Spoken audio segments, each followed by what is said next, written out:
नाजरीन अस्सलाम वालेकुम, मैं हूं नवीद इलाही। आप देख रहे हैं डिस्क्लोजर यूट्यूब चैनल। नाजरीन, इसराइल और फ़लस्तीन के दरमियान जो जंग जारी है उसके कई पहलू हैं। कई पहलुओं पे बात हो सकती है। जो कत्ल व गारत हो रही है, जो गाज़ा में हो रहा है, लेकिन मैं एक पहलू पे बात करना चाह रहा हूँ। वो है जो हमला किया हमास के जंगजुओं ने, और जिस तरीके से हमला किया उस हिकमत अमली पे मैं बात करना चाह रहा हूँ। और जिस तरह उनकी इंटेलिजेंस फेलियर हुआ, इसराइल की मसाद जो समझा जाता है कि बहुत इफेक्टिव इंटेलिजेंस एजेंसी है, या इवन जो उनकी इंटरनल है शन बैथ, उस दोनों का जो नाकामी हुई और जो दिफा में नाकामी हुई, वो एक केस स्टडी बनती है। सिर्फ उसमें बात करना मैं चाह रहा हूँ कि जिस तरह एक बड़े ही सिंपल उन्होंने तरीके से हमला किया, वो थे ग्लाइडर्स।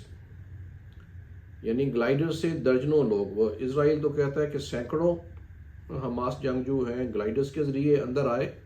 और ग्लाइडर एक छोटा सा आला है जिस पे छोटा सा इंजन लगा है। वो प्रवास करता हुआ, आमतौर पे वो तफरी के लिए, मुहिम के लिए इस्तेमाल होता है। उसमें छोटा सा इंजन लगा के पर के साथ आप उड़ के थोड़े फासले पे जा सकते हैं।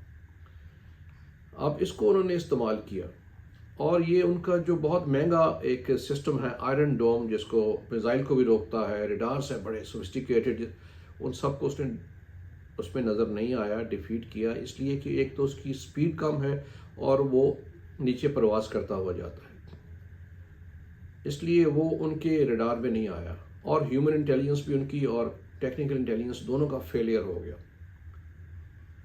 और हैरानकुन बात यह है कि ये कोई पहली दफ़ा ऐसा नहीं हो रहा।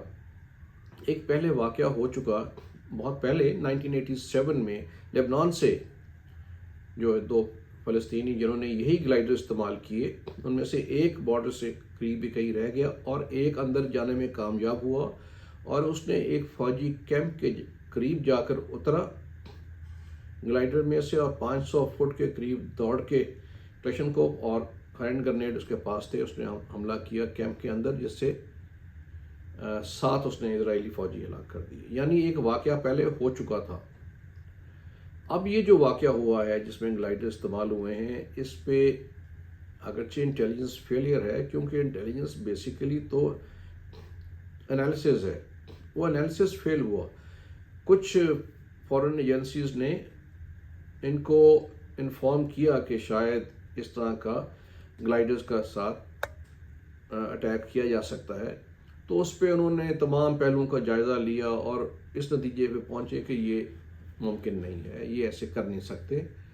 कोई ग्लाइडर से आना कोई अफसानवी सी बात है, कोई एक आदमी कर दिया तो नहीं हो सकता। तो लिहाजा उसने उनको इग्नोर किया।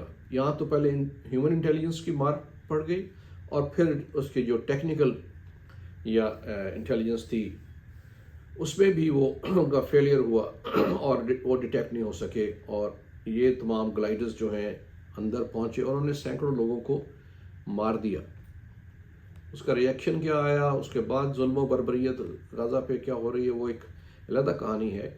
लेकिन ये जो इंटेलिजेंस फेलियर है और जो इस्तेमाल है ग्लाइडर का हमले के लिए, इसने एक नई बहस छेड़ दी दिफाई हलकों में और इंटेलिजेंस हलकों में, क्योंकि इंटेलिजेंस फेलियर हो गया और दिफा भी नाकाम हो गया। तो इस पर देखा जा रहा है कि और कई जगह पे कवानीन बनाए जा रहे हैं। देखा जा रहा है जहाँ जहाँ पे इंसर्जेंसीज या टेररिज्म है कि कहीं वहाँ पे इस तरह का इस्तेमाल ना हो सके। तो इस पे मेरा ख्याल है पाकिस्तान को भी इसके बारे में रिसर्च करनी चाहिए और देखना चाहिए कहीं इस तरह का इस्तेमाल ना हो, क्योंकि हम भी दोनों तरफ से ऐसे घिरे हुए हैं जगहों से जहाँ पे ये इस्तेमाल हो सकता है हमारे खिलाफ। शुक्रिया।